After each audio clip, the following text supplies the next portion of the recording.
Shalom, salam sejahtera dalam kasih Tuhan kita Yesus Kristus. Mengucap syukur dan terima kasih karena rahmat dan kasih karunia-Nya yang telah Tuhan berikan kepada kita, sehingga pada saat ini kita kembali dipertemukan melalui video ini untuk bersama-sama dapat mendengarkan sedikit dari firman Tuhan, di mana perenungan firman Tuhan kita pada saat ini saya mengambil tema yang berjudul Taatilah Allah. Dan tema ini berasal dari Kitab Perjanjian Lama, yaitu Kitab Yunus, pasalnya yang pertama, ayatnya yang pertama hingga ayatnya yang ke-17. Sebelum kita memasuki perenungan kita pada saat ini, mari kita mengetahui latar belakang dari Kitab Yunus itu sendiri. Latar belakang Kitab Yunus adalah di mana Kitab Yunus ini merupakan kitab kelima dari kitab nabi-nabi kecil yang terdapat di dalam Kitab Perjanjian Lama. Kitab ini menceritakan mengenai pengalaman Yunus ketika ia mencoba untuk menghindari perintah Tuhan. Lalu penulis kitab ini adalah Yunus itu sendiri. Pendengarnya adalah umat Israel. Lalu waktu penulisannya adalah pada abad ke-6 sebelum Masehi, dan tempat penulisannya adalah pada Yafo, Tarsis, dan Niniwe. Konteks kitab Yunus yang pertama adalah kitab ini sebuah perumpamaan yang menyiratkan kemurahan Allah yang bersifat universal untuk semua manusia. Lalu yang kedua, kitab ini merupakan risalah yang menolak nasionalisme yang sempit yang dihubungkan dengan Ezra, yaitu zaman sesudah pembuangan. Lalu yang ketiga, kitab ini menceritakan tentang pengalaman hidup Yunus atau sang penulis kitab ini sendiri yang menjadi perlambangan kebangkitan Yesus yang dibahas dalam Perjanjian Baru pada Injil Matius pasalnya yang ke-12 ayatnya yang ke-40. Garis besar kitab Yunus itu sendiri, yang pertama, pada pasalnya yang pertama, Yunus menerima panggilan Allah, yaitu untuk pergi ke Niniwe pada ayatnya yang pertama hingga ayatnya yang kedua. Lalu ketidaktaatan Yunus pada ayatnya yang ketiga. Lalu dampak ketidaktaatan Yunus pada ayat yang keempat hingga ayat yang ke-17. Lalu pada pasal yang kedua mengenai doa Yunus saat di tengah malapetaka, ayat yang pertama hingga ayat yang ke-9. Lalu mengenai pembebasan Yunus pada ayat yang ke-10. Selanjutnya pada pasal yang ketiga mengenai Yunus menerima panggilan Allah itu kembali untuk pergi ke Niniwe pada ayatnya yang pertama hingga ayat yang kedua. Lalu mengenai tugas ketaatan Yunus pada ayatnya yang ketiga hingga ayat yang keempat. Lalu mengenai dampak ketaatan Yunus pada ayatnya yang kelima hingga ayat yang ke-10. Lalu pada pasal yang keempat atau pada pasal terakhir yang terdapat di dalam kitab ini membahas mengenai keluhan Yunus yang terdapat di dalam ayatnya yang ketiga, ayatnya yang pertama hingga ayatnya yang ketiga. Lalu mengenai teguran dan pelajaran bagi Yunus pada ayatnya yang keempat hingga ayatnya yang ke-11.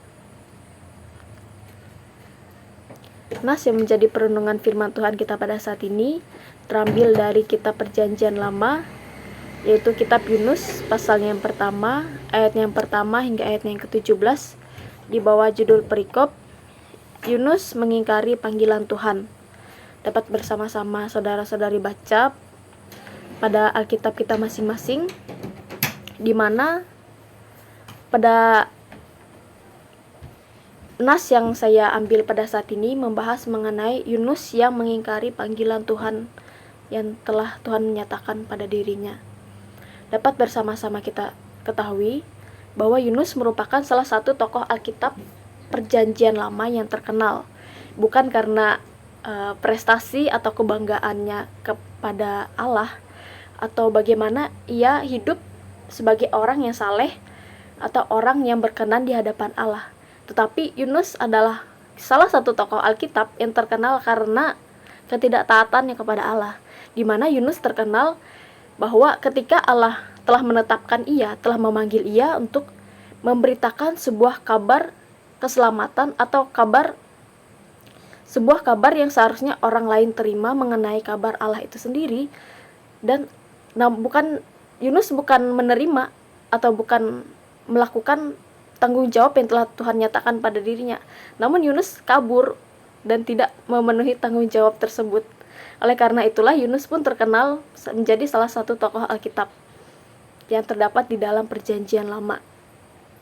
Yunus itu sendiri berarti merpati, dan Yunus pun disebut di dalam kitab 2 Raja-Raja pasalnya yang ke-14 ayat yang ke-25 sebagai nabi di kerajaan utara Israel pada masa pemerintahan Raja Yerobeam yang kedua. Lalu Yunus pun berasal dari daerah Gad-Hefar. Baiklah, kita akan memasuki dalam bagian perenungan kita pada saat ini, di mana pada slide yang pertama saya mengambil tema yaitu taatilah Allah. Lalu pada slide yang ini saya ingin membagikan bagaimana sih cara kita sebagai manusia atau sebagai umat Allah untuk menaati setiap peraturan dan perintah yang telah Allah berikan kepada kita.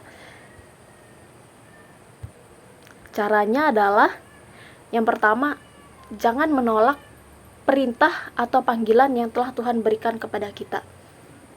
Jika kita melihat pada kisah Yunus ini dan dapat kita baca juga pada ayatnya yang ke-10 bagian B, di mana pada ayat ini dikatakan bahwa sebab orang itu mengetahui bahwa ia melarikan diri jauh dari hadapan Tuhan, di mana Yunus tidak mempertanggungjawabkan perintah yang telah Allah nyatakan kepada dirinya. Dan dia pun lari dari tugas dan tanggung jawab yang telah Tuhan nyatakan kepada dirinya. Ini merupakan salah satu contoh bahwa Yunus adalah seorang tokoh Alkitab yang tentunya menolak atau tidak menerima panggilan Allah yang Allah berikan kepada dirinya itu sendiri. Kita tahu bahwa Allah telah menjanjikan sebuah perjanjian kepada Abraham, yaitu dengan menyebutkan bahwa melalui keturunan Abrahamlah Allah akan memberkati bangsa-bangsa. Namun pada saat itu, pada masa Yunus hidup, tidak ada orang Israel yang pernah pergi kepada bangsa lain untuk menceritakan kebesaran Allah. Oleh karena itu, Allah pun memilih bangsa Israel, yaitu melalui Yunus itu sendiri, untuk mewartakan panggilan pertobatan kepada orang-orang yang berada di Niniwe.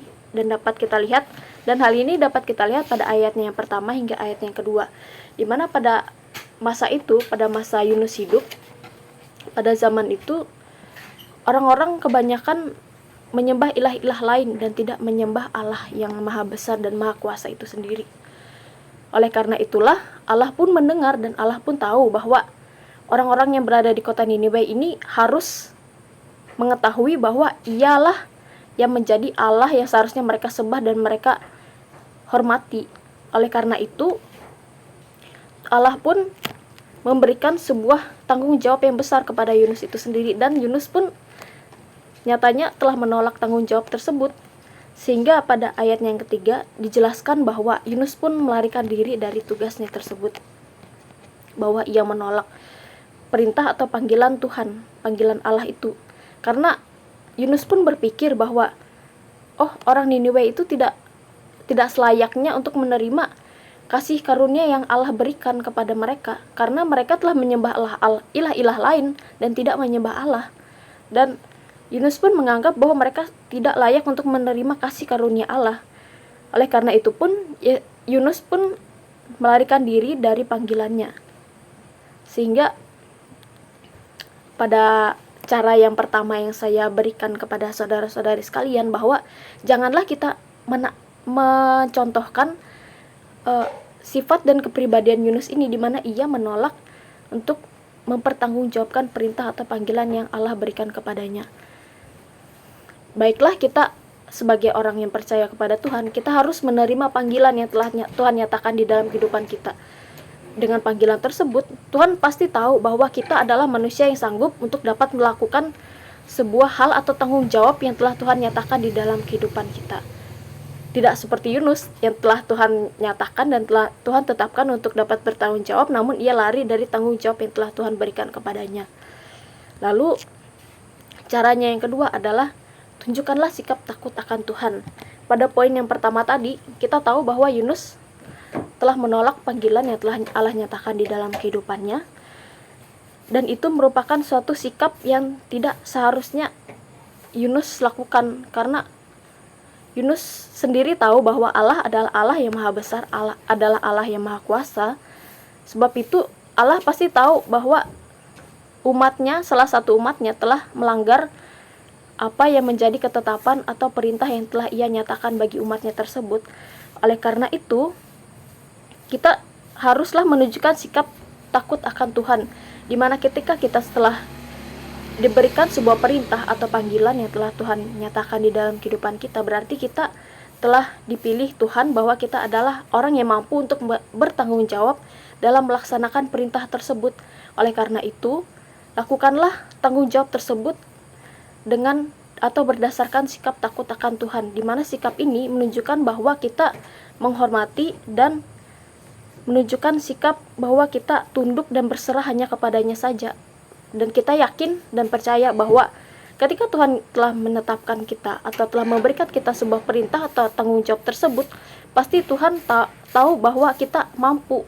Oleh karena itu, bertanggung jawablah atas setiap perkara-perkara yang telah Tuhan nyatakan di dalam kehidupan kita, dengan menunjukkan sikap takut akan Tuhan, sikap hormat kepada Dia, dan sikap berserah hanya kepada Dia saja, dan selalu mengandalkan pribadi Tuhan di dalam setiap kehidupan kita, baik itu di dalam kehidupan sebagai bermasyarakat, kehidupan di dalam berkeluarga, dan lain sebagainya. Oleh karena itu, dapat kita ketahui bahwa Yunus itu sendiri adalah orang yang terkenal karena ia menolak perintah dan panggilan yang telah Tuhan nyatakan di dalam kehidupannya. Sehingga Yunus pun mendapatkan sebuah teguran atau sebuah malapetaka yang dapat kita lihat pada ayatnya yang keempat hingga ayatnya yang pada ayatnya yang keempat dan pada ayatnya yang ke-12b, yaitu pada ayat yang keempat, Tuhan menurunkan angin ribut ke laut dan terjadilah badai besar sehingga kapal itu hampir terpukul hancur. Lalu pada ayatnya yang ke-12b, angkatlah aku dan campakkanlah aku ke dalam laut. Dapat kita lihat bahwa ketika Yunus menolak panggilan tersebut, Tuhan pun murka dan marah kepadanya. Dan Tuhan pun menurunkan badai sehingga kapal yang ia tumpangi untuk pergi ke kota Tarsis itu mengalami sebuah problem di mana mereka terombang-ambing di lautan yang luas dengan badai tersebut, dan pada akhirnya Yunus pun dicampakkan ke dalam laut. Di dalam laut yang begitu luas, laut yang begitu dalam, Yunus pun dicampakkan Tuhan. Oleh karena itu, Tuhan telah mendatangkan sebuah malapetaka kepada Yunus, dan ini merupakan salah satu bukti atau tanda yang telah Tuhan atau Allah nyatakan kepada Yunus bahwa Allah adalah Allah yang maha kuasa, yang berkuasa atas kehidupan manusia dan berkuasa atas alam semesta ini. Jikapun kita seperti Yunus yang tidak bertanggung jawab atas panggilan yang telah Tuhan nyatakan dalam kehidupan kita, Tuhan pasti akan murka dan akan memberikan sebuah pelajaran bagi kita, sehingga mata hati kita dapat terbuka bahwa seharusnya saya harus melakukan tugas dan panggilan yang telah Tuhan nyatakan di dalam kehidupan kita. Walaupun Yunus telah melakukan sebuah kesalahan dan Tuhan telah memberikan sebuah peringatan kepadanya, karena Allah adalah pribadi yang maha kasih, maka Allah pun memberikan sebuah kebaikannya kepada Yunus itu sendiri, bahwa Allah memberikan Yunus kesempatan yang kedua, yaitu di mana pada ayat yang ke-17 menyatakan bahwa maka atas penentuan Tuhan datanglah seekor ikan yang besar menelan Yunus, dan Yunus tinggal di dalam perut ikan itu selama 3 hari 3 malam lamanya. Sungguh luar biasa pribadi Tuhan yang maha kasih ini. Dapat kita lihat bahwa ketika Yunus telah tidak bertanggung jawab atas perintah yang telah Tuhan nyatakan dalam kehidupannya, ia lari, ia meninggalkan Tuhan dan tidak mengandalkan Tuhan. Namun Tuhan selalu ada dan menolong Yunus ketika ia dicampakkan ke dalam lautan dan di saat badai, Yunus pun memberikan sebuah keselamatan, yaitu berupa ikan besar yang menelan Yunus hidup-hidup sehingga Yunus dapat selamat dan dapat kembali hidup. Dan sehingga Yunus pun pada pasalnya yang ketiga telah diberikan Tuhan tanggung jawab yang kedua, agar ia dapat lagi memberitakan bahwa kabar kebesaran Allah itu sendiri kepada orang yang berada di Niniwe. Oleh karena itulah, marilah tunjukkanlah sikap takut kita akan Tuhan, karena Tuhan adalah Tuhan yang maha besar, Tuhan adalah Tuhan yang maha kasih. Oleh karena itulah kita sebagai umatnya, umat yang telah diselamatkan dan telah ditebus dari dosa-dosa kita, marilah kita bersama-sama untuk menunjukkan sikap takut akan Tuhan, sikap yang bertanggung jawab atas segala perintah dan panggilan yang telah Tuhan nyatakan di dalam kehidupan kita. Baiklah, semoga melalui nas dan perenungan kita pada saat ini dapat memberkati saudara-saudara sekalian. Terima kasih telah menonton. Tuhan Yesus memberkati kita semua. Amin.